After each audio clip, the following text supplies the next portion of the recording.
Hello, I'm Maya Chen. My family spent 5 years telling me I'd never amount to anything in real estate, that I'd never own property like my successful sister Rachel. They laughed when I lived in a tiny apartment above a coffee shop while she bought her dream house in the hills. What they didn't know is that while they were mocking my modest lifestyle, I was quietly building a multi-million-dollar real estate empire right under their noses. They thought I was too poor to buy a house. Turns out I was too busy buying entire buildings. Before we jump back in, tell us where you're tuning in from, and if this story touches you, make sure you're subscribed, because tomorrow, I've saved something extra special for you. The morning fog hung low over Portland like a gray blanket, and I loved it. From my small apartment window above Grind Coffee on Hawthorne Boulevard, I could watch the city wake up slowly, deliberately. My space wasn't much to look at. A studio with exposed brick walls, a kitchenette that barely fit a person, and a Murphy bed that I folded up each morning to create the illusion of having a living room. The floorboards creaked when I walked to the bathroom, and the radiator clanged like an angry ghost every time the heat kicked on. Most people would call it cramped. My family certainly did. But I called it strategic. I wrapped my hands around a chipped ceramic mug, one I'd bought at a thrift store for 50 cents, and inhaled the rich scent of coffee that drifted up from the shop below. The baristas knew me by name, not because I was friendly, but because I lived directly above them and my footsteps were apparently distinctive. Sarah, the morning shift manager, had once joked that she could set her watch by the sound of my coffee grinder at 6:15 every morning. My phone buzzed against the small wooden table I used as both desk and dining room. The screen showed a text from my mother, Maya Chen, sent at the ungodly hour of 6:30 in the morning. She was nothing if not consistent in her timing and her message. Family dinner Sunday. Rachel has big news to share. Try to dress nicely for once. I stared at the text for a long moment, then set the phone face down without responding. Rachel always had big news. Last month it was the kitchen renovation that cost more than most people made in a year. Before that, it was the European vacation she and Brad had taken for their anniversary. Everything in Rachel's life was big, expensive, and designed to remind the rest of us how well she was doing. I opened my laptop, a 3-year-old MacBook with a crack across the screen that I'd never bothered to fix, and logged into my morning routine. Email first, then a quick scan of the real estate market reports, followed by a review of my property management dashboard. The dashboard was my favorite part of the morning, a colorful array of graphs and numbers that told the story nobody in my family would ever believe. Pacific Property Solutions LLC was having another excellent month. The Alberta Arts District duplex had a waiting list of potential tenants after the current ones moved out. The Mount Tabor rental house was consistently booked through my vacation rental listing, bringing in twice what a traditional lease would generate. The small apartment building I owned in Selwood was at full occupancy, and the commercial property on Division Street had just signed a 5-year lease renewal with the artisanal soap company that rented the ground floor. I scrolled through the numbers with the same satisfaction other people might feel looking at family photos. Each property represented a small victory, a calculated risk that had paid off, a piece of the puzzle I'd been assembling for 5 years while everyone around me assumed I was failing at life. My phone rang, interrupting my morning financial meditation. Marcus Rodriguez's name appeared on the screen, accompanied by a photo of him grinning in front of our newest acquisition. Marcus was my business partner, though to anyone who asked, he was just a friend from college who worked in property management. The fiction was necessary. Marcus handled the public-facing aspects of our business, meeting with contractors, showing properties to prospective tenants, dealing with the occasional maintenance emergency. I handled the numbers, the financing, and the strategic planning. "Morning, Maya," Marcus said, his voice carrying that particular blend of excitement and exhaustion that came with managing multiple properties. "We've got a situation, but it's a good situation." I leaned back in my chair, which was actually a folding chair I'd bought at Target for $29. Define good situation. The Henderson building came back on the market. The previous deal fell through, and the seller is motivated. I mean really motivated. They're asking $2.2 million, but my contact at the listing agency thinks they'd take $1.8 if we moved fast. The Henderson building. I'd been watching that property for 2 years, a beautiful brick structure in the Pearl District, with 8 residential units and 2 commercial spaces on the ground floor. The location was perfect, the bones were solid, and the rental potential was extraordinary. It was also the kind of acquisition that would push Pacific Property Solutions from successful to undeniably impressive. "What's the timeline?" I asked, already pulling up the building's information on my laptop. "They want offers by Friday." "I could schedule a walkthrough for tomorrow if you're interested." Interested was an understatement. The Henderson building would be the crown jewel of our portfolio, the kind of property that serious real estate investors noticed. It would also be impossible to hide from my family for much longer, especially since my mother worked in real estate and would definitely hear about a major commercial purchase in the Pearl District. "Schedule it," I said. "What time works for you?" "How about 10? That gives us time to really examine the property without rushing." I glanced at my work calendar. Henderson & Associates Accounting, where I worked as a bookkeeper, was flexible about my schedule as long as I met my deadlines and attended the important meetings. My boss, Mr. Henderson, treated me like a reliable if unremarkable employee, which suited me perfectly. The last thing I needed was workplace attention that might lead to questions about my extracurricular activities. 10 works. Should I meet you there?" "Actually," Marcus paused, and I could hear papers shuffling in the background. "The listing agent suggested we bring our financing documentation. You know, proof of funds, that sort of thing. She's been burned by buyers who couldn't actually close." This was where things always got interesting. Pacific Property Solutions had excellent credit and substantial assets, but the company's financial success wasn't something I advertised. My family thought I lived paycheck to paycheck, barely scraping together rent for my tiny apartment. The reality was more complicated. "Send me the agent's information," I said. "I'll handle the financial documentation." After Marcus hung up, I sat in the quiet of my apartment and let myself imagine what it would feel like to own the Henderson building. Not just the investment potential or the rental income, but the simple satisfaction of owning something substantial in a city that was becoming increasingly expensive. My sister Rachel often complained about Portland's changing real estate market, how difficult it was for young families to find affordable housing, how lucky she felt to have bought when she did. Rachel had no idea that I'd been buying when she did too. I'd just been buying differently. My laptop chimed with an email notification. Jennifer Kim, my friend from college who worked in property management, had sent me the monthly report for the Selwood apartment building. Jennifer handled the day-to-day tenant relations for that property, another layer in the careful structure I'd built to keep my business activities separate from my family life. The report was excellent. All 6 units were occupied, maintenance costs were minimal, and Jennifer had successfully negotiated lease renewals with 4 of the tenants. The building was generating enough monthly income to cover its mortgage and expenses, while providing a healthy profit margin. More importantly, it was appreciating in value as the Selwood neighborhood continued to develop. I closed the laptop and walked to the window, looking down at Hawthorne Boulevard as it came to life. Food trucks were setting up for the lunch rush. The vintage clothing store across the street was opening its doors, and a steady stream of cyclists pedaled past on their way to downtown offices. This neighborhood had changed dramatically since I'd moved here, becoming more popular and more expensive every year. My apartment was worth significantly more now than when I'd first rented it, which was something my landlord definitely knew. Mrs. Patterson, who owned the building, had mentioned more than once that she could probably get twice my current rent if she wanted to find new tenants. The fact that she hadn't raised my rent substantially was partly due to my reliability as a tenant and partly due to my usefulness as someone who could handle minor maintenance issues without bothering her. What Mrs. Patterson didn't know was that I'd been quietly researching the market value of her building. If she ever decided to sell, Pacific Property Solutions would be very interested in making an offer.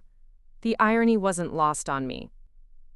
I lived modestly in a rental apartment while secretly owning millions of dollars worth of real estate across Portland. My family saw the modest lifestyle and assumed financial struggle. They had no idea that the struggle was entirely voluntary, a carefully maintained facade that allowed me to operate without interference or unwanted attention. My phone buzzed again. This time it was a text from my sister Rachel, sent to the family group chat that included our parents. Excited to share our news on Sunday. Brad and I have been working on something special. The responses came quickly. Mom replied with a string of heart emojis. Dad sent a thumbs-up icon. They expected me to respond with similar enthusiasm, to participate in the family ritual of celebrating Rachel's latest achievement. Instead, I set the phone aside and returned to my laptop. The Henderson Building listing was still open on my screen, and I found myself studying the photos with the focused attention of someone who understood what she was looking at. The building had excellent bones, beautiful original details, and a location that would only become more valuable over time. If I bought the Henderson Building, it would be impossible to hide my real estate activities much longer. A purchase of that magnitude would require documentation, financing arrangements, and public records that someone in my mother's profession would eventually notice. Part of me was tired of the secrecy, tired of listening to family conversations about real estate while pretending I had nothing to contribute. But another part of me enjoyed the secret. There was something satisfying about exceeding expectations so dramatically that the people who underestimated you couldn't even comprehend the reality. My family thought I was the unsuccessful daughter, the one who couldn't get her life together, the one who would never achieve the kind of stability that Rachel had found.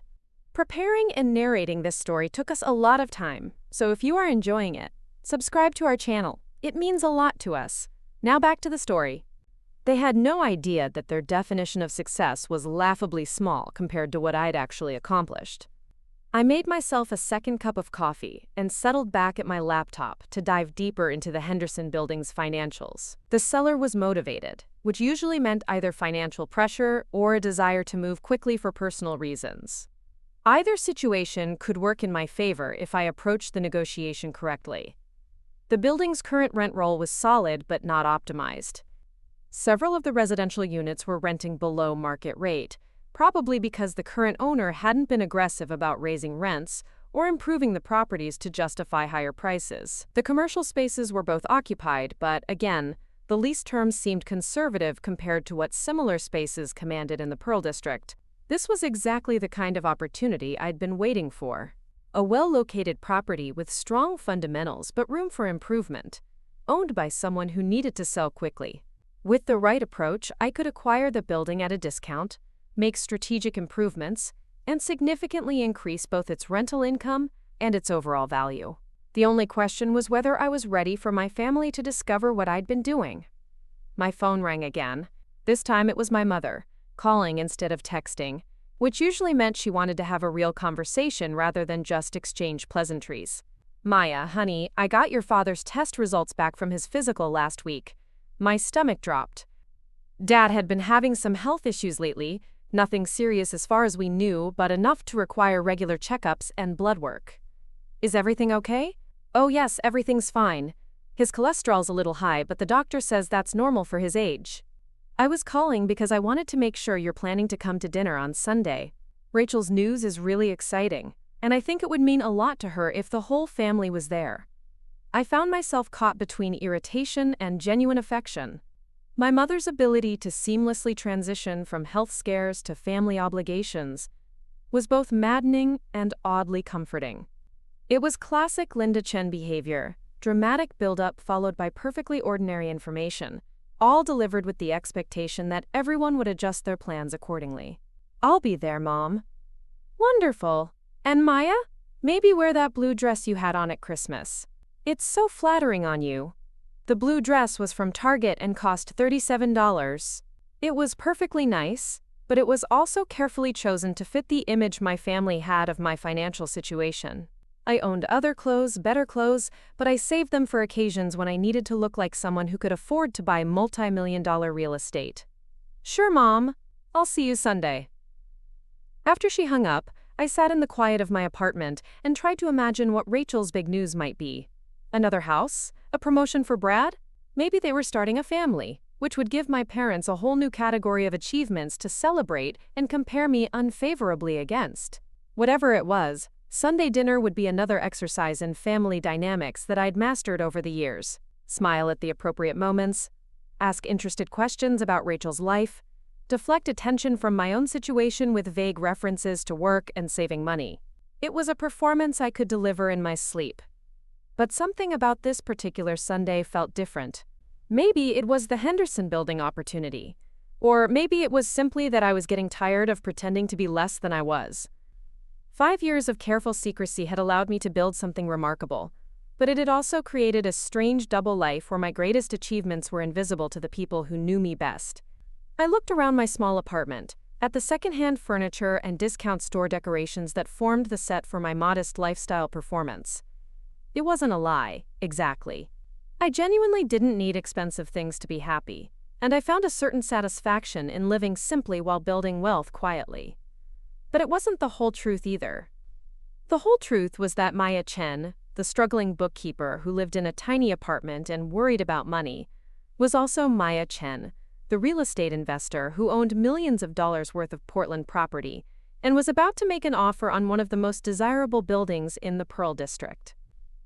Sunday dinner was going to be interesting. Wednesday arrived with the kind of Portland drizzle that makes everything look softer and more forgiving. I met Marcus at the Henderson building at exactly 10 o'clock, both of us carrying the kind of professional folders that suggested we were serious buyers rather than curious onlookers. The building stood on a corner lot in the Pearl District, its red brick facade weathered but dignified, with large windows that caught what little light managed to filter through the overcast sky. Sandra Morrison, the listing agent, was waiting for us in the lobby. She was exactly what I expected from a high-end commercial real estate agent.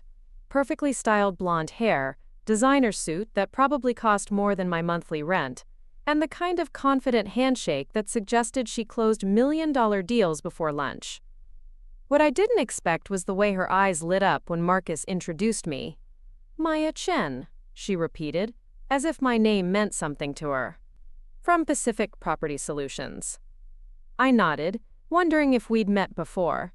Marcus and I exchanged glances, both of us clearly confused by her reaction. "I have to ask," Sandra continued, pulling out her tablet and scrolling through what appeared to be a long list of properties. "Are you the same Maya Chen who owns the Alberta Arts District properties, the Mount Tabor vacation rental, the Selwood apartment building?" My stomach dropped so fast I thought I might actually be sick. Marcus went very still beside me, his professional smile frozen in place. We'd been careful, so careful, to keep my personal identity separate from Pacific Property Solutions. The LLC was supposed to provide anonymity, protection from exactly this kind of recognition. "I'm sorry," I managed, my voice sounding steadier than I felt. "I think there might be some confusion." Sandra's smile widened. "Oh, there's no confusion. I've been tracking your portfolio for months. You're one of the most interesting investors in Portland right now. Young, strategic, and you seem to have an incredible eye for undervalued properties in up-and-coming neighborhoods." She turned her tablet around to show me a detailed spreadsheet that made my blood run cold. Every property I owned was listed there, along with purchase dates, estimated current values, and what appeared to be her professional analysis of my investment strategy. She'd been studying me like I was a case study in successful real estate investing. "How did you?" I started, then stopped. The question felt dangerous, like admitting to something I wasn't ready to admit. "Public records," Sandra said cheerfully, apparently oblivious to my distress. "Property ownership is public information, and when you start seeing the same LLC making smart purchases across multiple neighborhoods, well, it catches attention. Especially when the registered agent for that LLC has the same name as someone whose mother works in real estate." The world seemed to tilt sideways. My mother, Linda Chen, who worked in traditional residential real estate, who spent her days helping families buy their first homes and retirees downsize to condos. Sandra Morrison moved in completely different circles, dealing with commercial properties and investment portfolios, but Portland's real estate community was smaller than I'd realized. "Your mother talks about you sometimes," Sandra continued, apparently enjoying my visible discomfort. "How you're struggling to get established, how worried she is about your financial future. I always wondered if there was more to the story."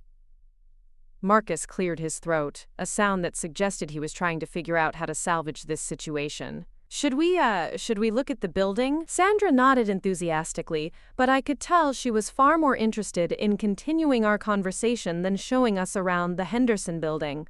As we rode the elevator to the top floor, she peppered me with questions about my investment philosophy, my funding sources, and my plans for future acquisitions.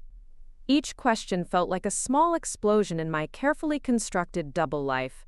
The Henderson building was everything I'd hoped it would be. Beautiful hardwood floors, exposed brick walls, large windows with excellent natural light, and a layout that maximized both residential comfort and rental potential. The commercial spaces on the ground floor were equally impressive, with high ceilings and street-front visibility that would appeal to serious business tenants.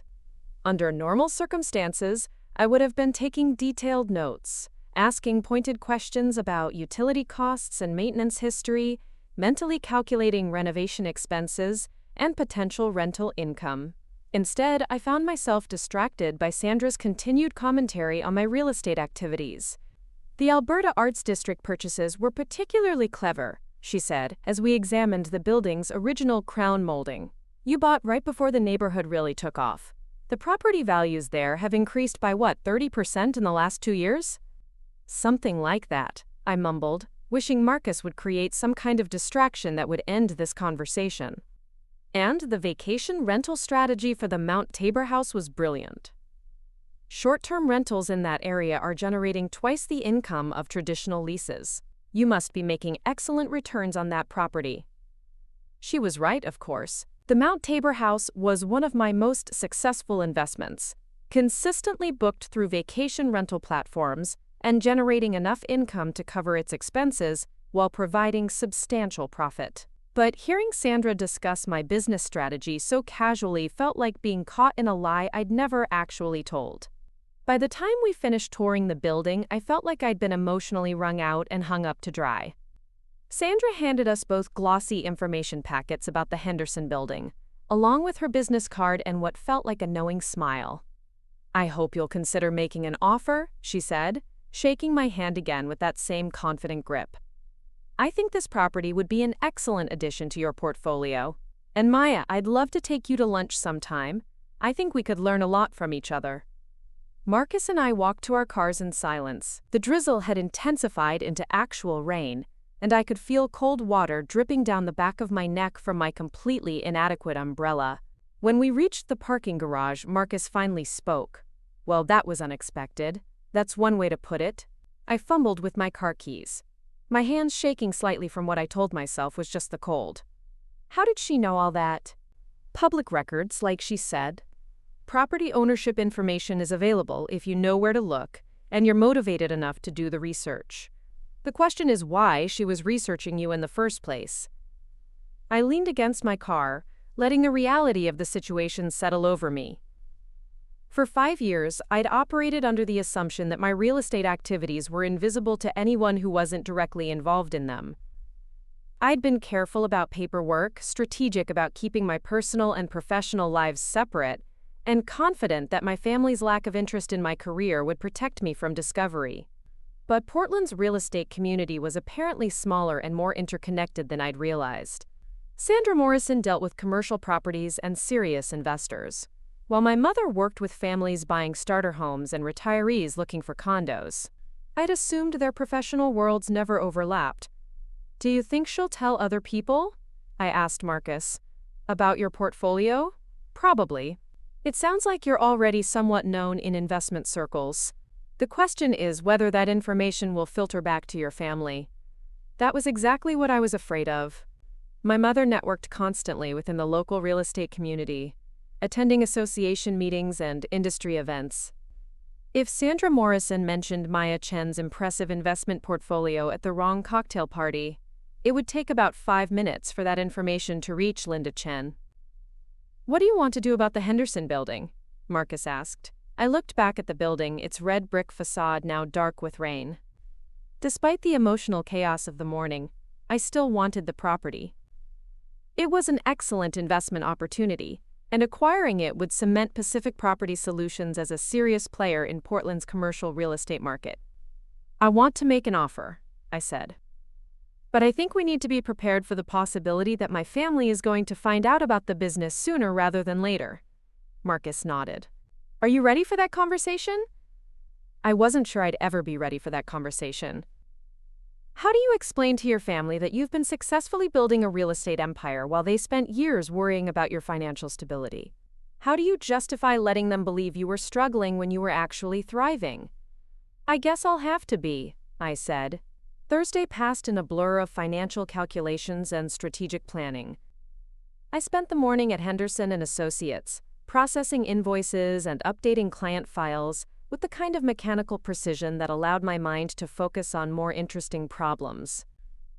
My boss, Mr. Henderson, made his usual rounds of the office, checking on everyone's progress and making small talk about the weather. "You seem distracted today, Maya," he observed, pausing beside my desk with a cup of coffee that smelled significantly better than the break room swill the rest of us were drinking. "Just thinking about some personal stuff," I said, which was technically true. "Nothing serious, I hope." "Family things," I replied, which was also technically true and had the added benefit of being the kind of vague response that most people didn't push for details about. Mr. Henderson nodded sympathetically and moved on to bother someone else. I returned to my spreadsheets, but my mind kept drifting back to the Henderson building and Sandra Morrison's detailed knowledge of my investment activities. During my lunch break, I called Jennifer Kim to discuss the Sellwood apartment building. Jennifer had been managing the property for 2 years, and her monthly reports were always thorough and professional.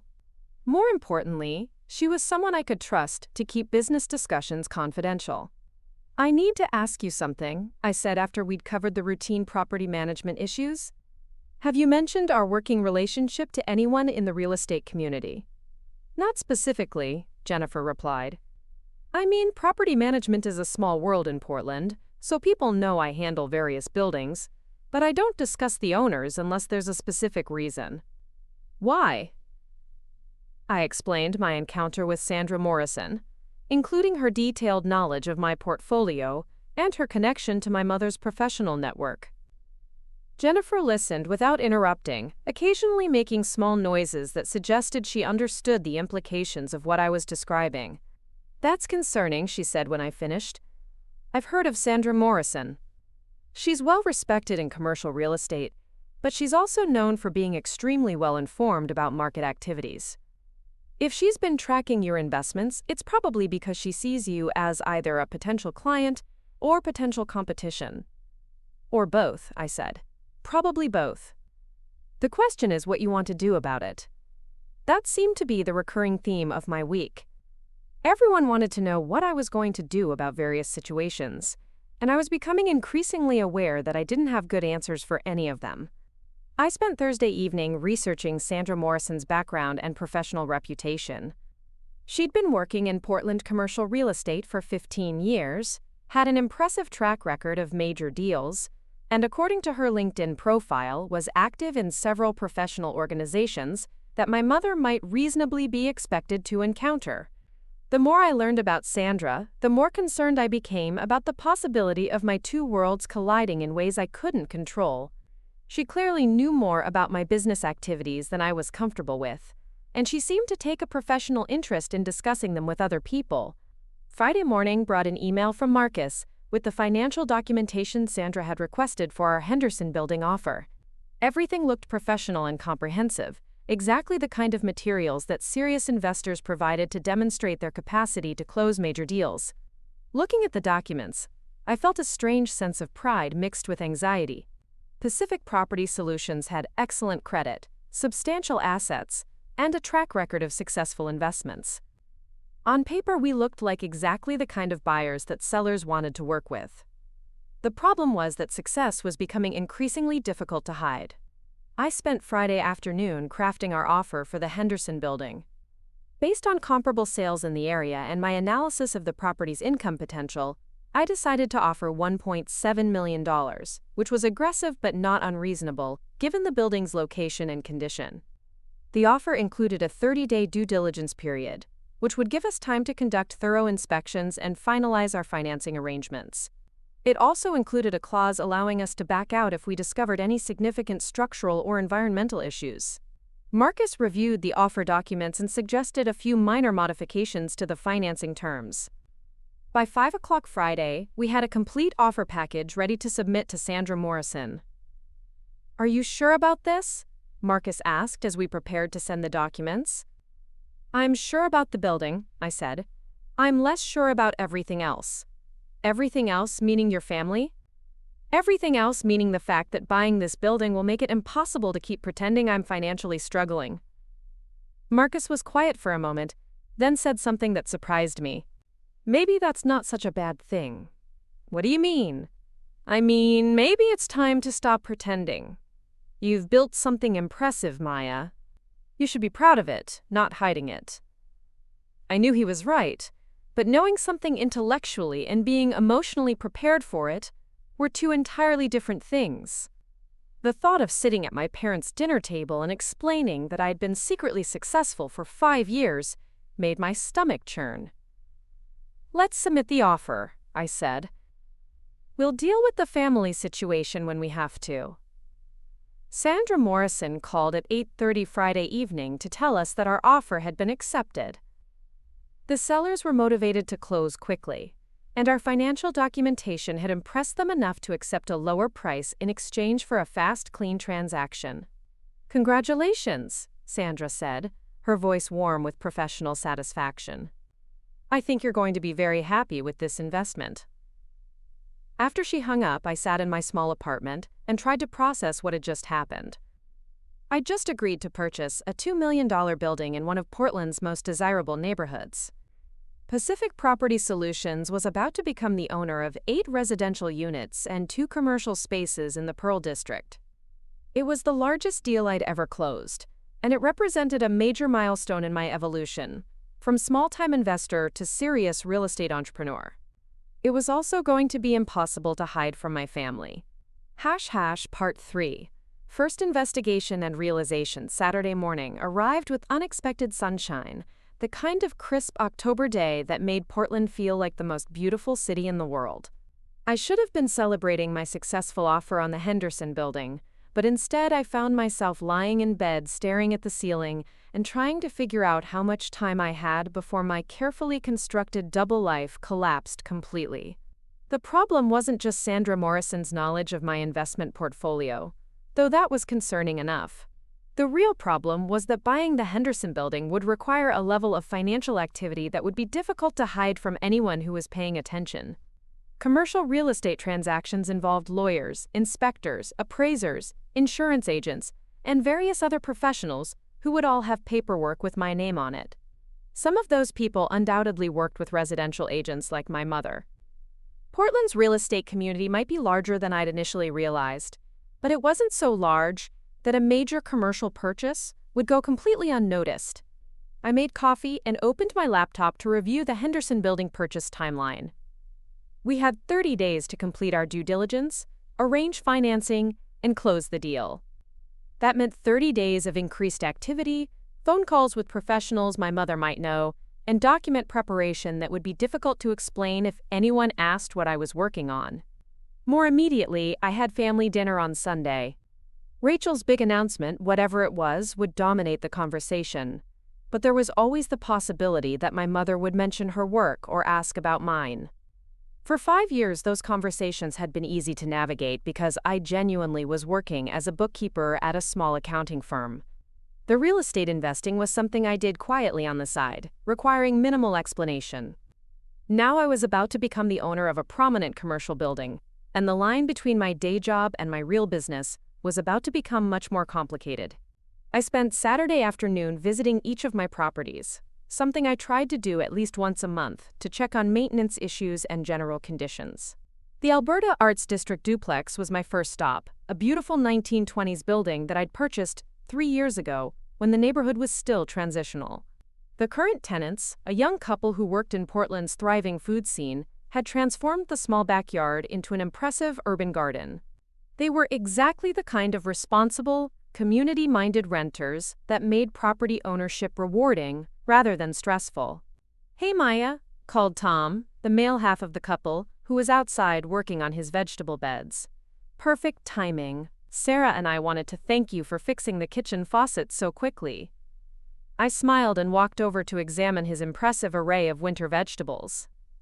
Tom and Sarah always treated me like a helpful landlord rather than someone their age who happened to own the building they lived in. They had no idea that their rent payments were helping to fund my acquisition of much larger properties. "No problem," I said. "How's everything else going?" "Really well. We love living here, and the neighborhood keeps getting better. Sarah was just saying yesterday that we're so lucky to have found this place." Lucky was one way to put it, Tom and Sarah were paying below-market rent because I'd bought the building when the neighborhood was less desirable, and I hadn't raised their rent significantly as property values increased. They were good tenants who took care of the property, and keeping them happy was worth more to me than maximizing rental income. But their comment about the neighborhood getting better reminded me of something Sandra Morrison had said about my investment strategy. I'd bought in up-and-coming areas before they became fully established, which meant my properties had appreciated significantly as those neighborhoods developed. From the outside, it looked like smart investing. From the inside, it felt like a combination of research, intuition, and luck that I wasn't entirely sure I could replicate. My next stop was the Mount Tabor Vacation Rental, a small 1940s bungalow that I'd purchased 2 years ago specifically for short-term rental income. The house was currently between guests, which gave me an opportunity to check on its condition and make sure everything was ready for the next booking. The house had been a more challenging investment than the Alberta Arts properties, requiring significant renovation work to make it suitable for vacation rental guests. I'd worked with Tony Ricci, a contractor who specialized in small residential projects, to update the kitchen and bathroom while preserving the building's original character. The investment had paid off remarkably well. The house was booked almost constantly through vacation rental platforms, generating monthly income that was nearly double what a traditional lease would provide. More importantly, it had given me experience managing a different type of rental property, knowledge that would be valuable as my portfolio expanded. Standing in the small living room with its restored hardwood floors and carefully curated vintage furniture, I felt the same mixture of pride and anxiety that had been following me around all week. I'd created something beautiful and profitable, but I'd also created something that was becoming increasingly difficult to hide. My phone buzzed with a text from Rachel, sent to the family group chat. "Can't wait for tomorrow? This news is going to change everything." My parents responded with their usual enthusiasm, but I found myself wondering what kind of news could be significant enough to change everything. Rachel and Brad already had a beautiful house, successful careers, and what appeared to be a stable marriage. What was left to announce? The most obvious possibility was pregnancy, which would certainly change everything for them and give my parents a new source of joy and worry. But something about Rachel's phrasing suggested this was about achievement rather than family expansion. I finished checking the vacation rental and drove to my final stop, the Selwood apartment building.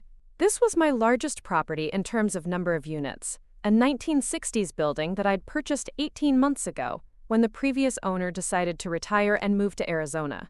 The building had required more work than I'd initially anticipated, but Jennifer Kim's property management had been invaluable in handling tenant relations, while Tony Ricci's crew updated plumbing and electrical systems. The investment was now performing exactly as I'd projected, generating steady rental income while appreciating in value as the Selwood neighborhood continued to develop. Jennifer met me at the building to discuss a few minor maintenance issues and to review the latest financial reports.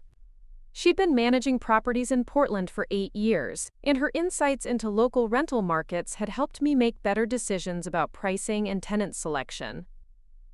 "I've been thinking about what you told me yesterday," Jennifer said as we walked through the building's common areas. "About Sandra Morrison knowing your portfolio details. Any new thoughts?" "Actually, yes. I think you should consider that this might not be a bad thing." I stopped walking and looked at her. How is someone I don't know having detailed information about my business activities not a bad thing? Because it means you're successful enough to be worth paying attention to. Sandra Morrison doesn't waste time tracking investors who aren't doing interesting things. If she's been following your activities, it's because she recognizes that you're building something impressive. Jennifer had a point, but I wasn't sure it made me feel better about the situation. "The other thing to consider," she continued, "is that trying to hide success indefinitely is probably not sustainable. You're buying larger properties, dealing with more complex transactions, and working with more professionals. At some point, maintaining secrecy becomes more effort than it's worth." We continued our tour of the building, checking on recent maintenance work and discussing plans for minor cosmetic improvements. The building was in excellent condition, and all 6 units were occupied by tenants who paid their rent on time and took reasonable care of their apartments. By the time I left Selwood, I was feeling more optimistic about my real estate activities and more anxious about my family situation. The contrast was becoming increasingly absurd. I was succeeding beyond my original expectations in business, while maintaining a fiction that was becoming harder to sustain with each passing day. Saturday evening, I did something I rarely allowed myself to do. I opened a bottle of wine, a nice Oregon Pinot Noir that I'd been saving for a special occasion, and spread all of my property documents across my small dining table. Looking at the paperwork for each investment, I could trace the evolution of my strategy and my confidence. The first property, a small duplex in a neighborhood that was just beginning to show signs of development, had been purchased with a combination of savings and careful financing. Each subsequent purchase had been larger and more ambitious, funded by profits from previous investments and an increasingly sophisticated understanding of Portland's real estate markets. The Henderson Building represented the culmination of 5 years of careful planning and strategic risk-taking. It was also going to be impossible to explain away as a hobby or side project. I poured myself a second glass of wine and tried to imagine Sunday's family dinner. Rachel would make her announcement, whatever it was, and everyone would celebrate appropriately. My parents would ask polite questions about my work and living situation, and I would give the same vague responses I'd been giving for months. Except this time, I would be sitting at their table knowing that I was about to close on a $2 million commercial building. The cognitive dissonance was becoming almost unbearable. My phone rang, interrupting my brooding. Marcus's name appeared on the screen, along with his usual grinning photo. "How are you feeling about tomorrow?" he asked without preamble. Tomorrow meaning the family dinner, or tomorrow meaning the beginning of 30 days of Henderson Building due diligence? Both, I guess. I took a sip of wine and considered the question. Nervous about the family dinner, excited about the building. It's a weird combination. Have you thought about what you're going to say if they ask about work? I'm going to say I'm busy with accounting stuff and change the subject. Same strategy I've been using for months. And if your mother mentions meeting Sandra Morrison at some industry event, that was the scenario that kept me awake at night. My mother was active in local real estate associations, and she loved networking with other professionals. If Sandra Morrison mentioned Maya Chen's impressive investment portfolio at the wrong cocktail party, it would take about 10 minutes for that information to reach my mother. "I guess I'll deal with that if it happens," I said, which was not really an answer. "Maya," Marcus said, his voice gentle but serious. "You know you don't have to keep hiding this forever, right? You've built something amazing. Most people would be proud to tell their families about this level of success. Most people didn't have families who spent 5 years assuming they were failing at life. Most people didn't have sisters who bought houses with their husband's money while being praised for their real estate savvy. Most people didn't have mothers who worked in real estate and still somehow missed the fact that their daughter was becoming a significant player in the same industry." "I know," I said. "I'm just not ready yet." After Marcus hung up, I sat in my small apartment, surrounded by documents that told the story of my success, drinking wine that I could easily afford, and trying to figure out why the idea of telling my family the truth felt so terrifying. Part of it was the fear of their reaction. Would they be proud of my success, or would they be angry that I'd let them worry about my financial future? Would they want to be involved in my business, or would they respect my independence? Would they understand why I'd kept it secret? Or would they see it as a betrayal of family trust? But there was another part of it, something deeper and more complicated. For 5 years, I'd been the family member who didn't need anything, who didn't require financial help or emotional support, who could be counted on to listen to everyone else's problems without contributing any of her own. Being successful in secret had allowed me to maintain that role while building something significant for myself. Revealing my success would change the family dynamic in ways I couldn't predict or control. I finished my wine and carefully gathered up all the property documents, filing them away in the small metal cabinet I used for important paperwork. Sunday's family dinner was going to be interesting, but I still had time to prepare for it. The question was, what, exactly, I was preparing for. Part 4, the family confrontation Sunday, arrived gray and drizzly, typical October weather that matched my mood perfectly. I spent the morning cleaning my apartment and doing laundry, mundane tasks that helped keep my mind off the family dinner I was dreading. Around noon, I started getting ready, which meant choosing between the handful of carefully curated outfits that supported my image as someone who lived paycheck to paycheck. I settled on dark jeans and a sweater from Target, both chosen to look nice without suggesting I had money to spend on expensive clothes. The performance had become so automatic that I barely thought about it anymore. But today the costume felt heavier somehow, like I was dressing for a role I was getting tired of playing. My parents lived in a comfortable ranch house in the Hawthorne district, the kind of solid middle-class home that suggested financial stability without ostentation. My father had bought the house in the 1980s when he was working his way up through the ranks at a local bank, and my mother had spent 30 years making it into exactly the kind of place where families gathered for Sunday dinners and holiday celebrations. I arrived at exactly 5 o'clock, knowing that punctuality was one of the things my parents appreciated about me. Rachel's car was already in the driveway, a newer BMW SUV that probably cost more than I made in a year at Henderson & Associates. Brad's Tesla was parked behind it, because of course Brad drove a Tesla. My mother answered the door, wearing the kind of outfit that suggested she'd put significant thought into her appearance for what was supposed to be a casual family dinner. Her hair was perfectly styled, her makeup was subtle but professional, and her dress was the sort of thing that looked expensive without being flashy. "Maya, honey, you look lovely," she said, pulling me into the kind of hug that suggested genuine affection mixed with subtle evaluation of my appearance. "Thanks, Mom. Something smells amazing. Roast chicken with rosemary and garlic. I know it's your favorite." It was my favorite, though I suspected my mother had made it more for Rachel's benefit than mine. Rachel had always been particular about food, and my mother had spent years perfecting recipes that would meet her older daughter's exacting standards. The living room was exactly as I remembered it.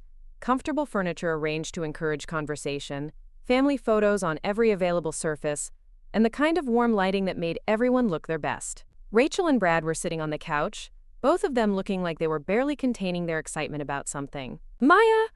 Rachel jumped up to hug me, her enthusiasm seeming genuine if slightly performance-driven. "I'm so glad you made it. We have the most incredible news to share." "I can't wait to hear it," I said, which was only partially true. My father emerged from the kitchen carrying a beer and wearing the kind of satisfied expression that suggested he'd been sampling the wine my mother was planning to serve with dinner. "There's my other daughter," he said, giving me a one-armed hug that smelled like aftershave and domestic contentment. We settled into the familiar rhythm of family conversation. My mother asked about my work, and I gave the usual vague responses about spreadsheets and client deadlines. My father mentioned a minor home improvement project he was planning, and everyone offered opinions about contractors and paint colors. Rachel and Brad exchanged meaningful glances throughout the conversation, clearly eager to share their news but waiting for the right dramatic moment. Brad kept checking his phone, and Rachel kept smoothing her hair, both of them displaying the kind of nervous energy that suggested whatever they were planning to announce was significant. Dinner was served with my mother's usual attention to detail. The table was set with her good china, the wine was a nice Oregon Chardonnay that probably cost more than my weekly grocery budget, and the conversation flowed with the practiced ease of a family that had been gathering around this table for decades. "So," my mother said as she served dessert, a homemade apple pie that looked like something from a magazine. "Rachel, we've been very patient, but I think it's time for you to share your news." Rachel glanced at Brad, who nodded encouragingly. They were clearly operating from some kind of predetermined script, and I found myself wondering how much they'd rehearsed this moment. "Well," Rachel began, her voice carrying the kind of carefully modulated excitement that suggested she'd been planning this speech, "Brad and I have been working on something really special for the past few months." She paused for dramatic effect, making sure she had everyone's complete attention. "We're buying a second house. A vacation home in Bend, right on the Deschutes River. 3 bedrooms, 2 bathrooms, incredible views, and our own private dock." The reaction was immediate and enthusiastic. My mother clapped her hands together and made delighted noises about how wonderful it was that they were investing in real estate. My father asked practical questions about the mortgage and property taxes. Everyone seemed genuinely thrilled by this development. "But that's not the best part," Brad added, his voice carrying the same rehearsed excitement as Rachel's. "We're planning to turn it into a vacation rental business, generate some income when we're not using it ourselves." "That's brilliant," my mother said, her professional admiration clear in her voice. "Vacation rentals in Bend are doing incredibly well right now. You'll probably make enough to cover your mortgage payments." I sat quietly, cutting small bites of apple pie and trying to process what I was hearing. Rachel and Brad were announcing their entry into the vacation rental business, as if they'd invented the concept. They were planning to buy one property and rent it out occasionally, and everyone was treating this like a revolutionary business strategy. Meanwhile, I owned a vacation rental that had been generating substantial monthly income for 2 years, along with multiple other properties that were appreciating in value while providing steady cash flow. But my family had no idea, so Rachel's single vacation rental purchase was being celebrated as evidence of remarkable business acumen. "Maya, what do you think?" Rachel asked, turning to me with the kind of bright smile that suggested she expected enthusiastic support for her announcement. "It sounds like a great investment," I said, which was true as far as it went. "Mom thinks we might be able to deduct some of the expenses as business costs," Rachel continued. "You know, since you work in accounting, we were hoping you might have some advice about that." The irony was almost overwhelming. Rachel was asking me for tax advice about vacation rental income while I was actively managing vacation rental income from my own property. I could have given her detailed information about depreciation schedules, deductible maintenance expenses, and strategies for maximizing profitability while minimizing tax liability. Instead, I said, "You should probably talk to a tax professional about that. Business deductions can be complicated." "Oh, come on," Brad said with the kind of good-natured teasing that somehow managed to be condescending. "You're being modest. You deal with this stuff all day." "I mostly handle small business accounting," I replied. "Real estate investing has some specific requirements that are outside my area." "Still," my mother chimed in, "it's so nice that Rachel is finally getting involved in real estate. I always hoped one of my daughters would follow in my footsteps." The comment hung in the air like a small slap. My mother worked in real estate, Rachel was now investing in real estate, and I was apparently the daughter who had failed to show any interest in the family business. If only they knew. "The timing is perfect," Rachel continued, apparently oblivious to the undercurrent of the conversation. "The Bend market is really hot right now, but we found this property before it was officially listed. The owner is a friend of a friend, and he wanted to sell quickly." "How much are you paying?" my father asked, his banker instincts kicking in. "$450,000, Brad replied, "which is actually a great deal for that area. Comparable properties are selling for $500,000 or more." I nearly choked on my pie. $450,000 for a vacation rental in Bend was indeed a reasonable price, but it was also less than a quarter of what I was about to pay for the Henderson building. Rachel and Brad were celebrating a single property purchase that represented a tiny fraction of my current real estate portfolio. "That's wonderful," I managed to say, hoping my voice sounded appropriately impressed. "The best part is that we're getting a really good interest rate," Rachel added. "Brad's credit score is excellent, and his salary at the tech company means we qualified for the best financing terms." More irony. Rachel was excited about getting a good interest rate on a single property purchase, while I regularly negotiated financing for multiple properties based on my track record of successful investments and substantial assets. "You know," my mother said, turning to me with the kind of gentle concern that suggested she was about to offer unwanted advice, "maybe you should think about buying something small. Even a little condo would be a good investment, and it would help you build equity instead of paying rent." "I'm not really in a position to buy anything right now," I said, which was technically a lie but felt like the safest response. "Of course you are," Rachel said with the kind of breezy confidence that suggested she thought my financial situation was simply a matter of poor planning. "There are all kinds of programs for first-time buyers. You could probably get into something nice with very little money down." The conversation about my supposed inability to afford property continued for another 20 minutes, with each family member offering increasingly specific advice about how I could improve my financial situation. My mother suggested I look into first-time buyer programs. My father recommended I speak with a financial advisor about budgeting. Rachel offered to help me research affordable condos in up-and-coming neighborhoods. The irony was so thick I could have cut it with a knife. Here I was, sitting at my family's dinner table listening to advice about how to get started in real estate, while I secretly owned more property than all of them combined. Rachel's single vacation rental purchase was being celebrated as a major achievement, while my diversified portfolio of rental properties, commercial real estate, and strategic investments remained completely invisible to them. "You know what your problem is, Maya?" Brad said, leaning back in his chair with the confidence of someone who had never struggled financially. "You're too conservative. You're so worried about taking risks that you're missing out on opportunities." I almost laughed out loud. Conservative was the last word anyone who knew my actual business activities would use to describe me. Over the past 5 years, I'd taken calculated risks on properties in transitional neighborhoods, invested in vacation rentals when the market was still developing, and built a portfolio that required constant attention and strategic decision-making. "Maybe," I said non-committally, taking another bite of pie to avoid having to elaborate.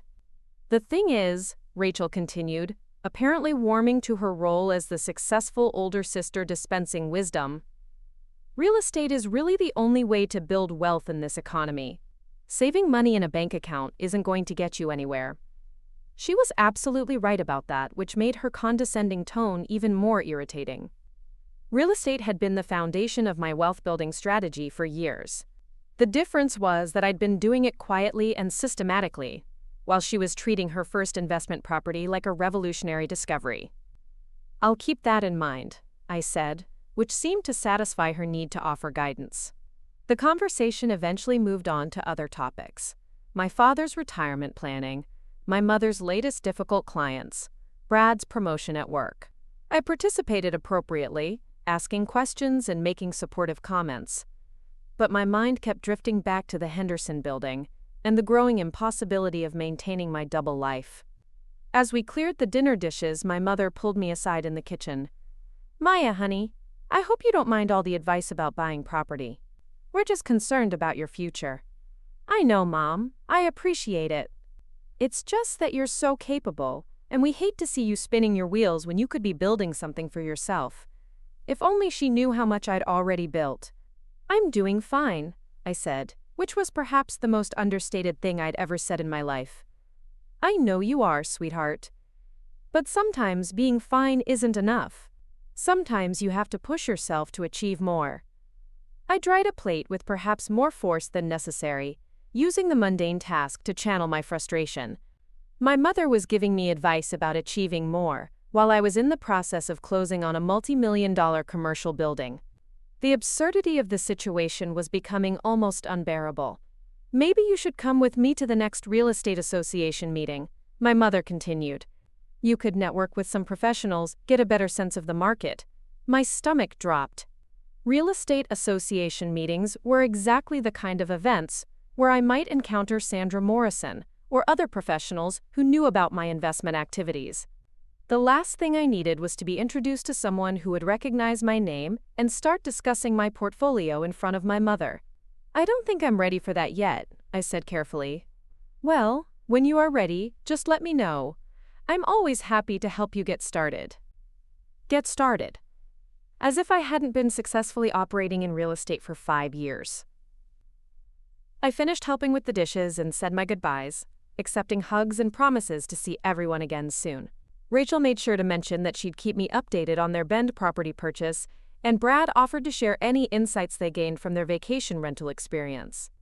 The drive back to my apartment felt like decompression from an acting performance. For 3 hours, I'd maintained the fiction that I was financially struggling while listening to my family celebrate achievements that paled in comparison to my own.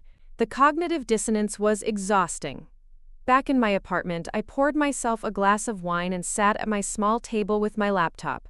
I needed to review the Henderson building documentation one more time to make sure I understood all the details of the purchase process. But first, I found myself opening the email folder where I kept updates from my various properties. The Alberta Arts District duplex was performing excellently, with rent payments that exceeded my mortgage costs by a comfortable margin. The Mount Tabor vacation rental was booked solid through the end of the year, generating monthly income that was nearly 3 times what Rachel and Brad were hoping to achieve with their Bend property. The Selwood apartment building was at full occupancy, with a waiting list of prospective tenants.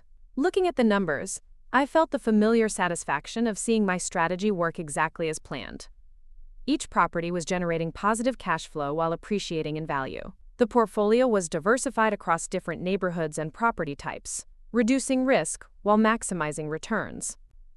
I'd built something sustainable and profitable through careful planning and strategic execution. But sitting alone in my modest apartment, surrounded by evidence of success that I couldn't share with anyone, I also felt profoundly isolated. The people who knew me best had no idea what I'd accomplished. The achievement that I was most proud of was also the biggest secret I'd ever kept. My phone buzzed with a text from Marcus. "How was family dinner?" I typed back, "Complicated. Rachel bought a vacation rental in Bend." His response came quickly. "Just one property? How quaint."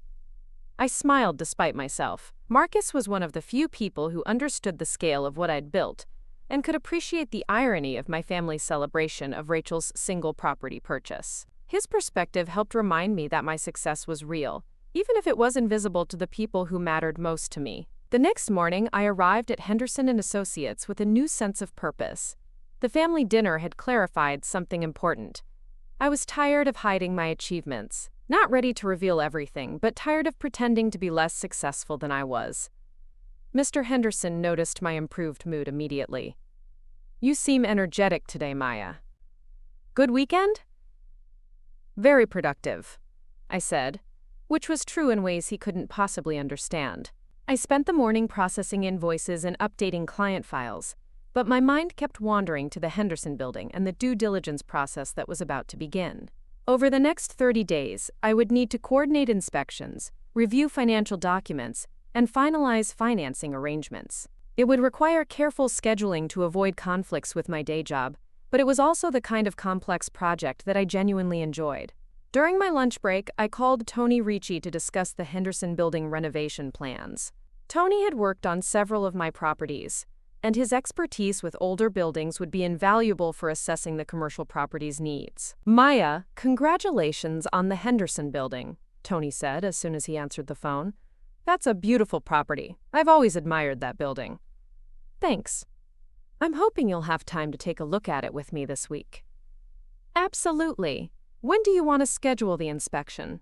We settled on Wednesday afternoon, which would give me time to review the building's existing maintenance records and develop a list of specific areas to examine. Tony's assessment would be crucial for understanding the scope and cost of any necessary improvements. After lunch, I called Jennifer Kim to discuss property management for the Henderson building. Jennifer's experience with residential properties would be valuable, but managing a mixed-use commercial building would require additional expertise. "This is exciting, Maya," Jennifer said when I explained the situation. "The Henderson building is in a prime location. Are you planning to manage it yourself or work with a commercial property management company?" "I'm not sure yet. What do you think?" "For a building that size, with both residential and commercial tenants, you might want to consider a hybrid approach. Handle the residential units yourself, but work with a commercial specialist for the business tenants." It was good advice. Commercial leases were more complex than residential ones, with different legal requirements and tenant expectations. Working with an experienced commercial property manager would help ensure I avoided costly mistakes. "Do you have any recommendations for commercial property management companies?" "A few. Let me send you some information about the ones I've worked with before." By the end of the workday, I had a detailed plan for the Henderson building due diligence process. Tony would handle the physical inspection, Jennifer would provide guidance on residential property management, and I would research commercial property management companies to handle the business tenants. It was the kind of comprehensive approach that had served me well with previous property acquisitions, and I felt confident about my ability to successfully close the deal. Tuesday evening, I met Marcus for dinner at a small restaurant in the Alberta Arts District, not far from the duplex I owned in the neighborhood. We'd chosen the location partly for convenience and partly because I enjoyed being in the area where my real estate investing career had begun. "So," Marcus said after we'd ordered, "how are you feeling about the Henderson building?" "Excited about the building, anxious about everything else." "Everything else meaning your family situation?"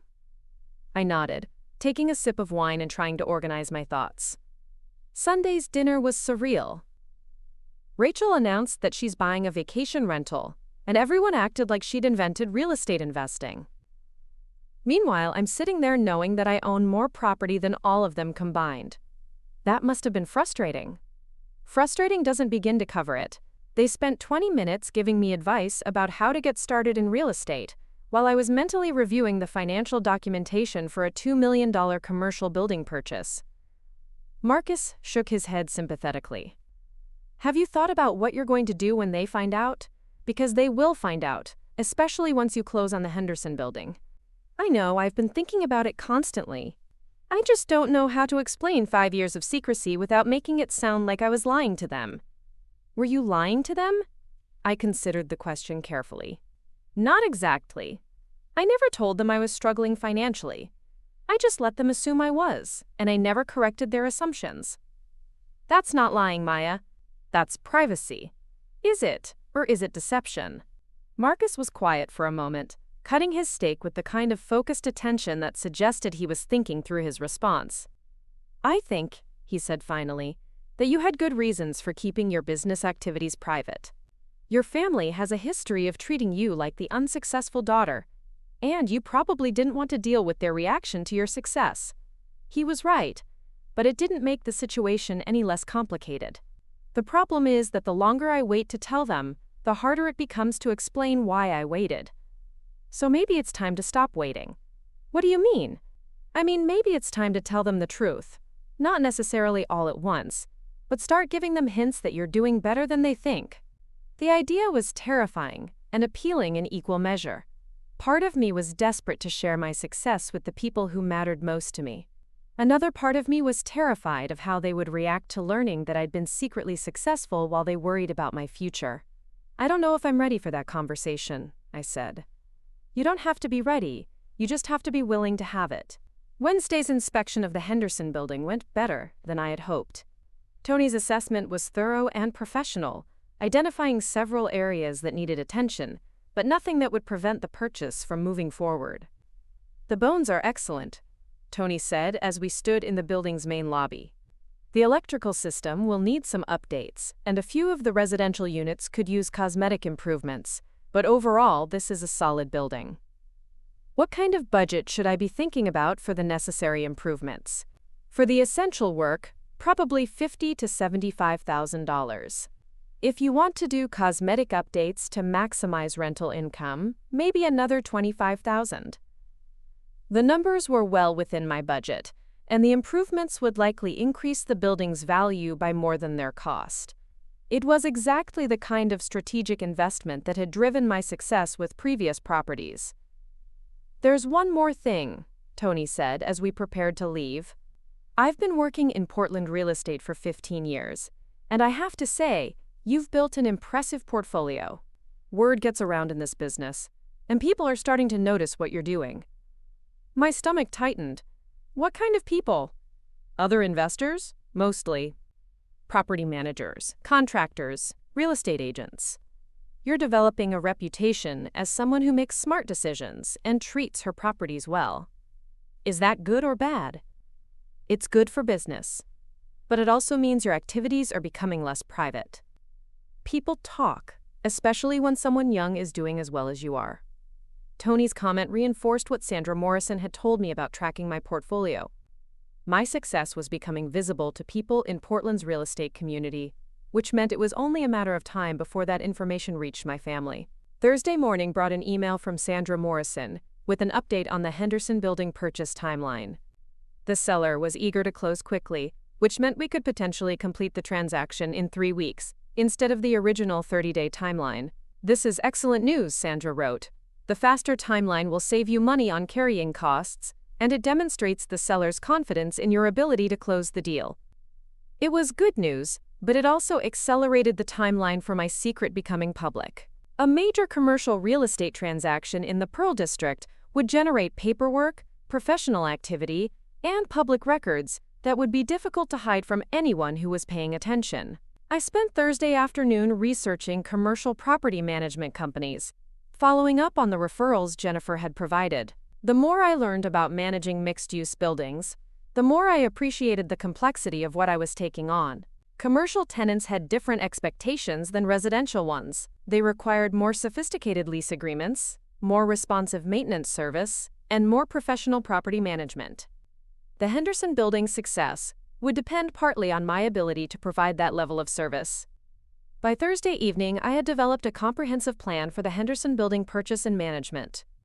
The physical inspection was complete, the financing was arranged, and I had identified experienced professionals to handle the aspects of property management that were outside my expertise. I felt confident about the investment and anxious about its implications for my personal life. The Henderson Building would be impossible to hide from my family, which meant I needed to decide how much of the truth I was ready to reveal. Friday morning, I called Marcus to discuss the accelerated timeline for the Henderson Building purchase. 3 weeks instead of 4, I said. Sandra Morrison thinks we can close by the end of the month. That's great news. Are you ready for that? Ready for the building purchase? Yes. Ready for the family conversation that's going to result from it? Not so much. Maya, can I ask you something? Of course. What's the worst thing that could happen if your family finds out about your real estate portfolio? I thought about it for a moment. They could be angry that I let them worry about my financial situation. They could want to be involved in my business decisions. They could treat me differently once they know I'm successful. And what's the best thing that could happen? They could be proud of what I've accomplished. They could respect my independence. They could finally see me as capable and successful instead of the daughter who needs guidance. Those sound like pretty good possible outcomes, but there's no guarantee that's how they'll react. There's no guarantee about anything, Maya. But you've built something amazing, and you deserve to be proud of it. More importantly, you deserve to have the people who love you know about your success. Marcus was right, but knowing something intellectually and being emotionally prepared for it were different things. I'd spent 5 years building a successful business while maintaining the fiction that I was struggling financially. Abandoning that fiction would require a level of vulnerability that I wasn't sure I was ready for. I'll think about it, I said, which was probably the most honest thing I'd said about the situation in weeks. Friday afternoon, I received an email from Jennifer Kim with information about commercial property management companies. Her research was thorough and well-organized. Exactly the kind of professional support that had made our working relationship so successful. Based on your specific needs, Jennifer wrote, I'd recommend Morrison Commercial Properties for the Henderson Building. They have experience with mixed-use buildings in the Pearl District, and their reputation for tenant relations is excellent. Morrison Commercial Properties. The name made me pause. Was this connected to Sandra Morrison, the real estate agent who had already demonstrated extensive knowledge of my investment activities? I spent Friday evening researching Morrison Commercial Properties, trying to determine if there was any connection to Sandra Morrison. The company had been operating in Portland for 12 years, specializing in commercial property management and tenant relations. Their client list included several prominent buildings in the Pearl District and downtown Portland. The company's website didn't mention Sandra Morrison, but it did include photos of their team and descriptions of their services. Everything looked professional and legitimate, exactly the kind of company I would want to work with for the Henderson Building. But the name similarity was concerning. If Morrison Commercial Properties was connected to Sandra Morrison, working with them would mean trusting my business activities to someone who had already demonstrated the ability to research and track my investments. I made a mental note to ask Jennifer about the connection when we spoke again. For now, I had enough information to make an informed decision about property management for the Henderson Building. Saturday morning, I drove to the Henderson Building to take another look at the property. The building looked different in the morning light, more substantial and impressive than it had during my previous visits. Standing on the sidewalk looking up at 8 residential units and 2 commercial spaces, I felt the familiar mixture of excitement and anxiety that came with major business decisions.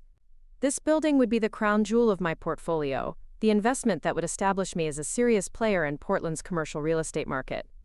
It would also be the investment that would make my success impossible to hide from my family. I walked around the building, examining the exterior condition and trying to imagine what it would look like after Tony's recommended improvements. The building had excellent bones and a prime location, but it would need strategic updates to maximize its rental potential. As I stood there making mental notes about necessary improvements, I noticed a woman walking toward me from across the street. She was well dressed, probably in her 50s, with the kind of confident stride that suggested she was comfortable in professional settings. "Excuse me," she said as she approached. "Are you Maya Chen?" My heart rate immediately increased. "Yes, I am. I'm Carol Henderson from Henderson Commercial Real Estate. I believe you know my colleague Sandra Morrison." "Of course." Another real estate professional who knew about my investment activities. I wondered how many people in Portland's real estate community were aware of my portfolio. "I don't know Sandra well," I said carefully. "We've only met once." "Well, she speaks very highly of your investment strategy. I actually wanted to talk to you about a potential opportunity." "What kind of opportunity?" "We have a client who's looking to sell a small apartment building in the Hawthorne district. 8 units, excellent condition, fully occupied. The owner is retiring and wants to work with a serious investor who will maintain the property's standards." The Hawthorne district was my parents' neighborhood, the area where I had grown up and where they still lived. Buying an apartment building there would mean owning property within a few blocks of my childhood home. "That's an interesting opportunity," I said, trying to keep my voice neutral. "Would you be interested in taking a look at the property?" "I might be. Can you send me some information about it?" Carol Henderson handed me her business card and a folder with preliminary information about the Hawthorne property. "I'll email you the complete financial package this afternoon. Sandra mentioned that you're very thorough in your due diligence process." After she left, I sat in my car holding the folder and trying to process what had just happened. A real estate professional I'd never met had approached me on the street to discuss investment opportunities. My reputation in Portland's real estate community was apparently well established enough that people sought me out for potential deals. The anonymity I'd been counting on was clearly gone. The question was how long I had before that information reached my family. I opened the folder and reviewed the preliminary information about the Hawthorne apartment building. The property was attractive from an investment perspective, with strong rental income and a location that would likely appreciate in value over time.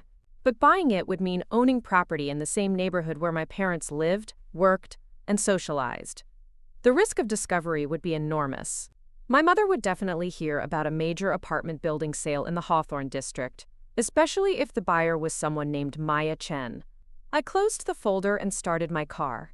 I had enough to think about with the Henderson building purchase. Adding another property to my portfolio, especially one in my parents' neighborhood, would be more risk than I was ready to take. But as I drove home, I couldn't stop thinking about Carol Henderson's comment about my reputation in the investment community. If real estate professionals were seeking me out for potential deals, my success was no longer a secret that I could control. The question was no longer whether my family would find out about my real estate activities. The question was when, and how I wanted them to learn the truth. Saturday evening, I called Marcus to discuss my encounter with Carol Henderson. "She approached you on the street?" Marcus asked, his voice carrying a mixture of admiration and concern. "Apparently my reputation precedes me. That's good for business, but it's also concerning from a privacy perspective." That's what I was thinking. If real estate professionals are tracking my activities closely enough to approach me about new opportunities, it's only a matter of time before someone mentions my name to my mother. "So what do you want to do about it?" "I think I need to tell my family the truth. Not necessarily everything, but enough that they won't be completely shocked if they hear about my real estate activities from someone else." That sounds like a reasonable approach. The question is how to bring it up without making it sound like I've been lying to them for 5 years. "Have you been lying to them?" "Not exactly, but I haven't been completely honest either." Marcus was quiet for a moment, then said something that surprised me. "Maya, you don't owe your family a detailed explanation of your business activities. You're an adult, and you have the right to keep your financial information private." "But they're my family. They've been worried about me. That's their choice. You never asked them to worry about you, and you never told them you were struggling financially." He had a point, but it didn't make the situation any less complicated. "I just don't want them to feel like I was deceiving them." "Then tell them the truth. Not because you owe them an explanation, but because you want them to know about your success." It was good advice, but executing it would require more courage than I was sure I possessed. Telling my family about my real estate portfolio would mean abandoning the carefully constructed image I'd maintained for 5 years and risking their reaction to learning about my success. But keeping the secret was becoming more difficult and more stressful with each passing day. And now that my activities were becoming visible to Portland's real estate community, the secret was probably unsustainable anyway. Sunday morning, I woke up with a decision. I was going to tell my family about my real estate investments, not because I had to, but because I wanted them to know about my success. The conversation would be difficult, but it was time to stop hiding my achievements. I spent the morning preparing for the conversation, thinking through what I wanted to say and how I wanted to say it. I wouldn't tell them everything at once, but I would give them enough information to understand that I was successful and that I'd been building something significant while they thought I was struggling. The Henderson building purchase would close in 3 weeks, making my success impossible to hide much longer anyway. It was time to control the narrative instead of letting circumstances control it for me. By Sunday afternoon, I felt ready to have the conversation that would change everything. Monday morning arrived with the kind of crisp clarity that Portland delivers in late October, when the air is sharp enough to cut through any remaining summer haze. I stood at my apartment window watching the city wake up, coffee cup in hand, and felt something I hadn't experienced in years: complete certainty about what I needed to do. The Henderson building closing was scheduled for Friday. In 4 days, I would officially become the owner of a $2 million commercial property in the Pearl District. The transaction would generate public records, professional discussions, and the kind of attention that would make my real estate activities impossible to hide from anyone who was paying attention. More importantly, I was tired of hiding. The family dinner on Sunday had crystallized something that had been building for months. I was proud of what I'd accomplished, and I wanted the people who mattered most to me to know about my success. The fear of their reaction was real, but it was no longer stronger than my desire to be honest about my achievements.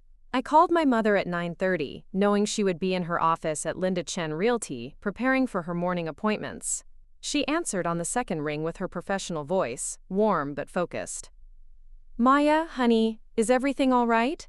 You don't usually call during the week." "Everything's fine, Mom. Actually, everything's better than fine. I was wondering if we could have lunch today. There's something I'd like to talk to you about." "Of course, sweetheart. Is it serious?" "Not serious like bad news, more like serious like important news." "Well, now you have my curiosity. Where would you like to meet? How about that place on Hawthorne you like? The one with the good salads?" "Perfect. Noon?" "Noon works."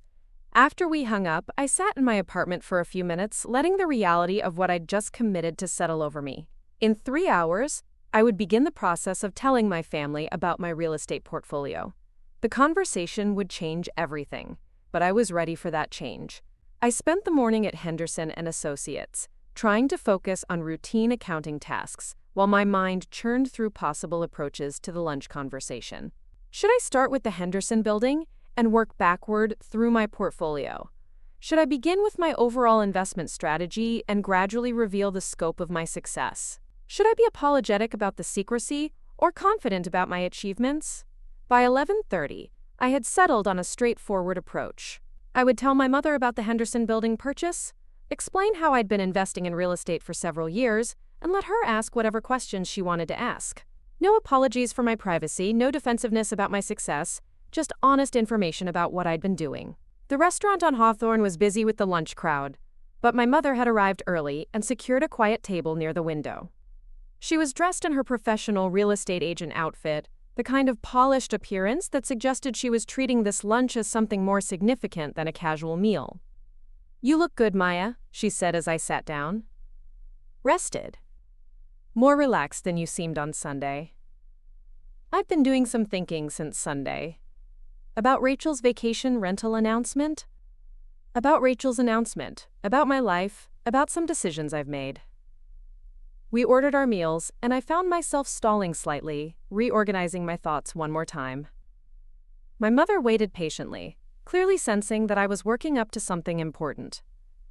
"Mom," I said finally, "I need to tell you something about my work situation.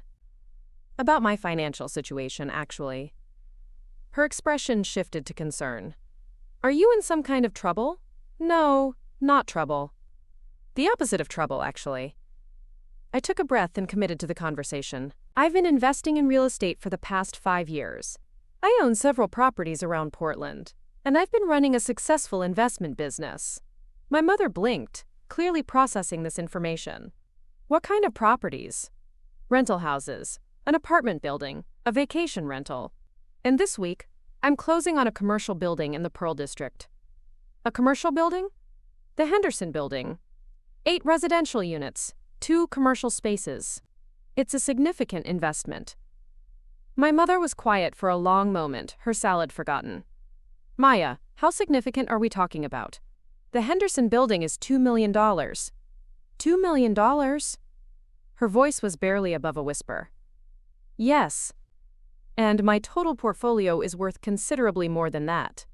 How much more? Probably around $5 million, depending on current market values.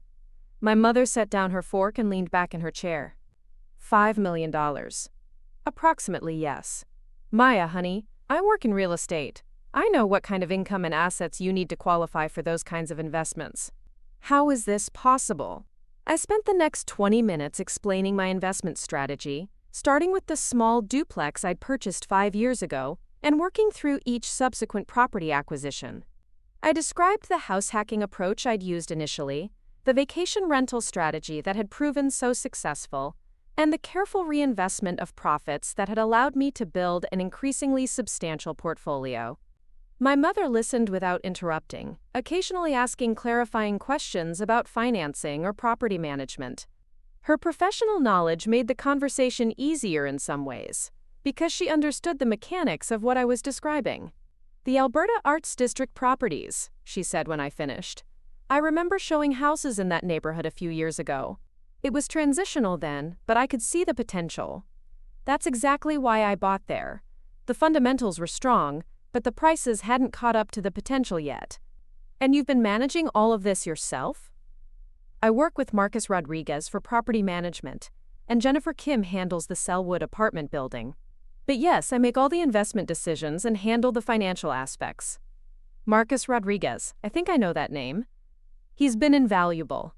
We've been partners for 3 years now.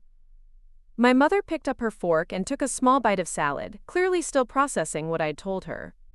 Maya, this is incredible. I'm proud of you, but I'm also confused. Why didn't you tell us about this sooner? Because I knew you'd worry, and because I wanted to prove to myself that I could do it independently before I told anyone. But we've been concerned about your financial situation for years. We thought you were struggling. I know, and I'm sorry about that. I never meant for you to worry, but I also wasn't ready to discuss my investments while I was still building the business. The apartment above the coffee shop? I like living there. It's affordable, it's in a good neighborhood, and it allows me to reinvest most of my profits instead of spending them on housing. And your job at the accounting firm? I still work there. I enjoy the work, and it provides steady income while I build the investment portfolio. My mother was quiet for another long moment. Maya, I have to ask, are you sure about what you're doing? Real estate investing can be risky, especially when you're leveraging so much money. I'm sure, Mom. I've been careful about my investments, and I've worked with experienced professionals to minimize risk. The portfolio is diversified, the properties are in good neighborhoods, and I have substantial equity in everything I own. And you're really closing on a $2 million building this week? Friday afternoon. My daughter is buying a $2 million building on Friday afternoon. Your daughter already owns 4 other properties and is about to add a 5th. My mother laughed, a sound that contained equal parts amazement and pride. Maya, this is extraordinary. I can't believe you've been doing this for 5 years without telling us. Are you angry that I kept it secret? I'm not angry, I'm impressed. And I'm proud of you for being so disciplined and strategic. But I'm also sad that you felt like you couldn't share this with us. I wasn't sure how you'd react, and I wanted to be established before I told anyone. Well, you're certainly established now. The conversation continued for another hour, with my mother asking detailed questions about property management, financing strategies, and my plans for future investments. Her professional curiosity was evident, but so was her genuine pride in my achievements. There's something else, I said as we prepared to leave the restaurant. Rachel's vacation rental announcement on Sunday was difficult for me. Why? Because I've been successfully running a vacation rental for 2 years, and I had to sit there listening to everyone celebrate her for discovering something I'd already mastered. My mother's expression shifted to understanding. Oh, Maya, that must have been frustrating. It was. But it also helped me realize that I was tired of keeping my success secret. What do you want to do about Rachel and your father? I'd like to tell them, but I'm not sure how to approach it. Would you like me to help with that conversation? Actually, yes. I think it might be easier if you were there to provide context. Of course. When do you want to do it? Soon. Probably this week, before the Henderson building closing becomes public. My mother reached across the table and took my hand. Maya, I want you to know how proud I am of you, not just for the financial success, but for the independence and strategic thinking that made it possible. Thank you, Mom. That means a lot. And I want you to know that you never have to apologize for being successful. Privacy isn't the same as deception. Tuesday evening, my mother called to propose a family meeting for Wednesday night. She'd spoken with my father and Rachel separately, explaining that I had some important news to share about my career and asking them to clear their schedules for dinner. I didn't give them any details, she said, but I did emphasize that this was significant and that I was proud of you. How did they react? Your father was curious but supportive. Rachel was more concerned. I think she's worried that you're in some kind of trouble. What did you tell her? I told her that you're not in trouble, that you're actually doing very well, and that she should prepare to be impressed. Wednesday felt like the longest day of my professional life. I went through the motions of my regular work at Henderson and Associates, but my mind was entirely focused on the evening's family meeting. I'd spent Tuesday night organizing documents and preparing materials to help explain my real estate portfolio, but I was still nervous about my family's reaction. Marcus called during my lunch break to check on my mental state. How are you feeling about tonight? Terrified and relieved at the same time. That sounds about right. Are you ready for their questions? I think so. My mother's reaction was better than I expected, so I'm hoping the rest of the family will be similarly supportive. They will be. You've accomplished something remarkable, Maya. They're going to be proud of you. I hope so. Wednesday evening, I drove to my parents' house with a folder of documents and a carefully prepared explanation of my real estate activities. I arrived at exactly 6 o'clock, my usual punctuality now carrying additional weight, because I was about to reveal something that would change my family's perception of me permanently. My mother answered the door with a supportive smile and a hug that felt like encouragement. Are you ready for this? As ready as I'll ever be. The living room was arranged differently than usual, with all the chairs facing each other in a more formal configuration. My father was sitting in his usual recliner, looking curious but relaxed. Rachel was perched on the edge of the sofa, her expression suggesting she was prepared for bad news. So, my father said after everyone was settled, "Your mother tells us you have some important news to share." I do. It's about my work, and about some things I've been doing that I haven't discussed with you before. Are you in trouble? Rachel asked, her voice carrying the kind of concern that suggested she'd been preparing herself for the worst. No, I'm not in trouble. Actually, I'm doing much better than you might expect. I opened my folder and pulled out a single sheet of paper with a summary of my real estate portfolio. For the past 5 years, I've been investing in real estate. I currently own 5 properties around Portland, and I'm closing on a 6th property this Friday. The silence in the room was profound. My father leaned forward in his chair, his expression shifting from casual curiosity to focused attention. Rachel blinked several times, clearly processing what I'd just said. What kind of properties? My father asked, his banker instincts kicking in. Rental houses, an apartment building, a vacation rental, and a commercial building. The portfolio is currently worth approximately $5 million. $5 million? Rachel's voice was barely audible. Yes. And the new property I'm buying on Friday is a commercial building in the Pearl District worth $2 million. My father was quiet for a long moment, then asked the question I'd been expecting. Maya, how did you finance these investments? I spent the next 30 minutes explaining my investment strategy, starting with the initial duplex purchase and working through each subsequent acquisition.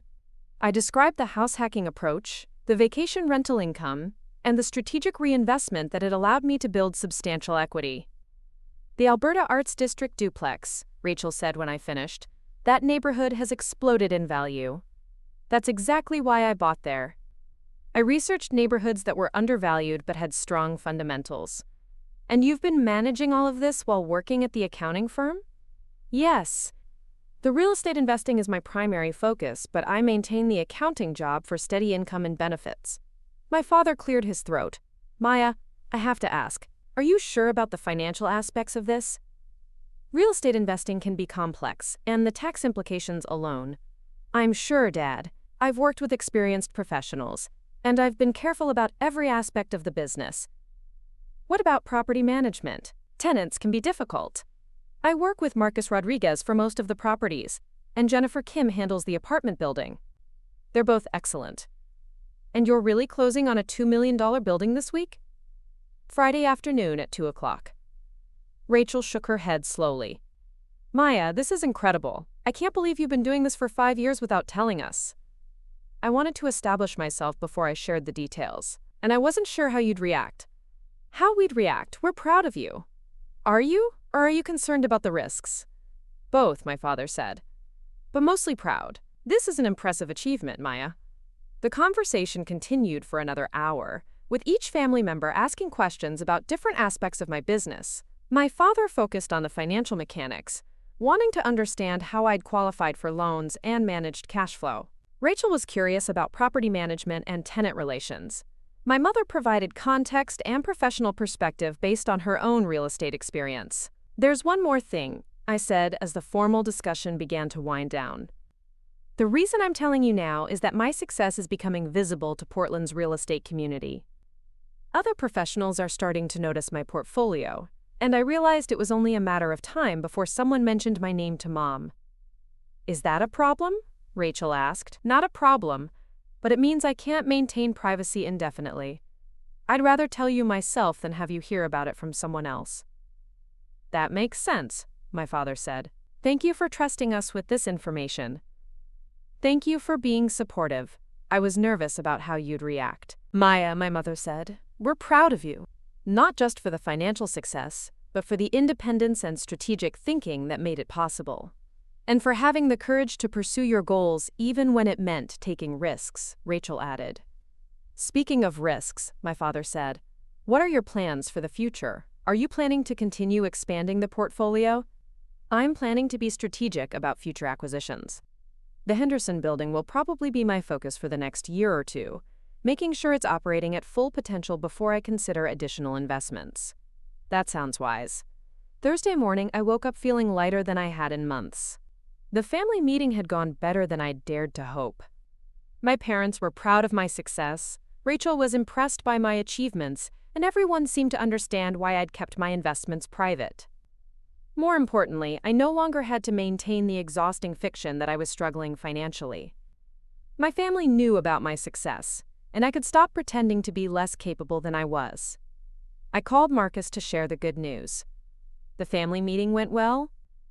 Better than well. They were proud, supportive, and genuinely impressed.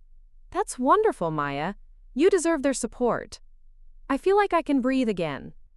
I didn't realize how much energy I was spending on maintaining the secret. Are you ready for tomorrow's closing? Absolutely. I'm excited to officially become the owner of the Henderson building. Friday afternoon, I sat in a conference room at Sandra Morrison's real estate office, surrounded by lawyers, inspectors, and financial professionals, preparing to sign the documents that would make me the owner of a $2 million commercial building in the Pearl District. The closing process was surprisingly routine, despite the magnitude of the transaction. Sandra Morrison had prepared everything meticulously, and the seller was eager to complete the deal.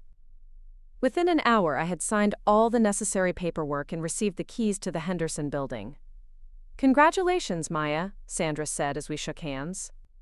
You're now the owner of one of the most attractive commercial properties in the Pearl District. Thank you. I'm excited to get started with the improvements in tenant relations. I think you're going to do very well with this property. And Maya, I hope you'll consider me for future acquisitions. I'd love to continue working with you. As I drove home from the closing, I felt a profound sense of accomplishment. I'd just completed the largest real estate transaction of my career, and I'd done it with the full knowledge and support of my family. That evening, my parents and Rachel took me out to dinner to celebrate the Henderson Building purchase. We went to a nice restaurant in the Pearl District, not far from my new building, and my father insisted on ordering champagne. "To Maya," he said, raising his glass, "for building something remarkable and for sharing it with us." "To Maya," my mother and Rachel echoed.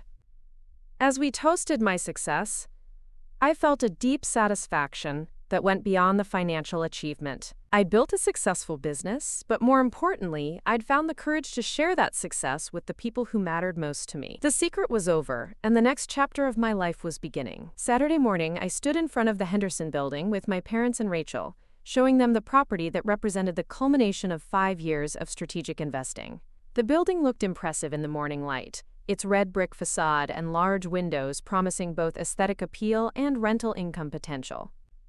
"This is beautiful, Maya," Rachel said, examining the building's architectural details. "I can see why you wanted to buy it." "The location is excellent," my mother added, her professional assessment evident. "This neighborhood is only going to become more desirable."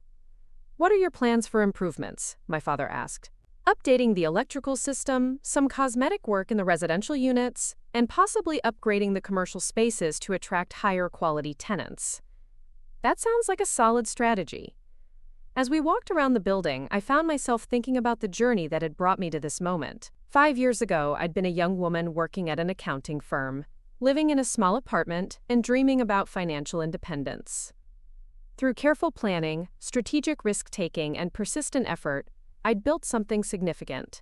But perhaps more importantly, I'd found the courage to share my success with my family, to abandon the exhausting secrecy that had characterized my achievements, and to be proud of what I'd accomplished. "Maya," my mother said as we prepared to leave, "I want you to know that your father and I are not just proud of your financial success." "What do you mean?" "We're proud of the person you've become. The independence, the strategic thinking, the courage to pursue your goals even when it meant taking risks. Those are the qualities that matter most." "Thank you, Mom. That means everything to me." As my family drove away, I stood alone in front of the Henderson Building, keys in my hand, owner of a $2 million commercial property in one of Portland's most desirable neighborhoods. The building represented more than just a real estate investment. It represented the culmination of years of careful planning, strategic execution, and the courage to pursue ambitious goals. More importantly, it represented my decision to stop hiding my success and start sharing it with the people who mattered most to me. The secret was over. The next chapter was beginning. And for the first time in 5 years, I felt completely proud of what I'd accomplished. Up next, you've got 2 more standout stories right on your screen. If this one hit the mark, you won't want to pass these up. Just click and check them out.